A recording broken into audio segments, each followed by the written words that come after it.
We're talking with Harvey Chia and Raama, the co-hosts of the Property Roundtable podcast.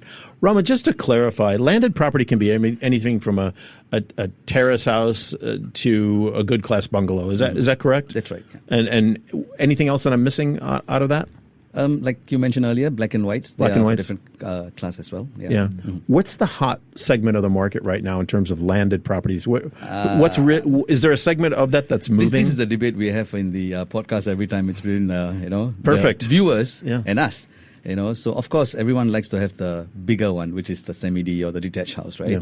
But me and Harvey, I think we would agree on this. We love inter-terraces because they form the most number, right? Yeah. So, and we also feel as long as there's this category, inter-terraces are in the higher numbers, the transaction will also be higher, and therefore the price movement will also be there, right? So on a personal note, I would say inter-terraces attract me. And explain what an inter-terrace is. What's the difference? It's like a row of houses. Just the row. Yeah, and not the one not the first one or the last one. Right. Those are known as corner terraces. Corner terraces. Got it. Okay. And so is that kind of the segment that has the most value in it? Can you say that at the moment, or not like that? But I'm a person just who the most believes. the most numbers. I love the number of transactions. So to me personally, if there's a lot of transactions, the price will move up. So I believe this category of landed property, the price movement will be better than the rest. That's my opinion. It's funny you say that. I grew up listening to you. I grew up in a terraced house in the UK, a council house.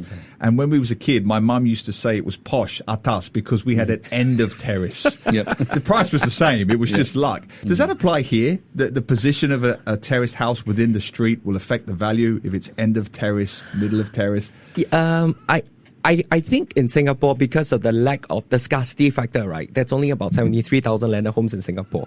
I think the road... Wait, say that again? There's only about 73,000 landed homes in Singapore. Is that right?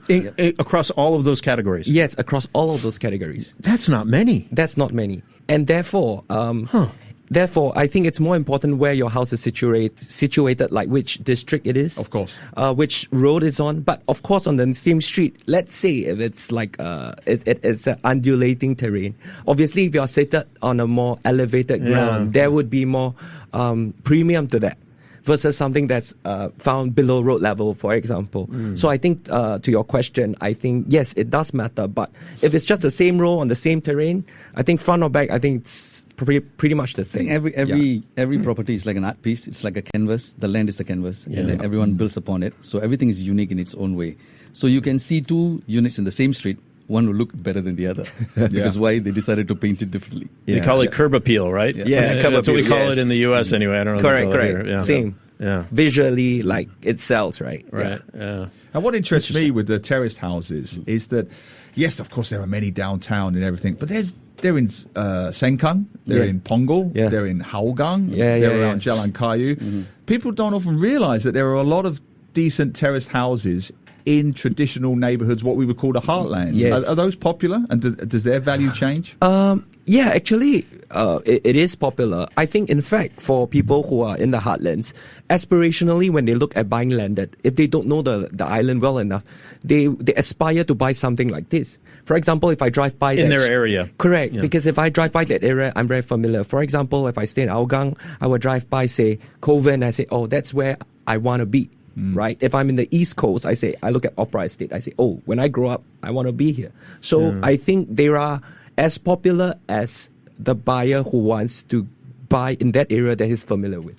It's like monopoly, It's different pricings at the different quarters. But the problem in Singapore is even the starting end is going up in price. So therefore, the rest are also going up as well. Of course. Correct.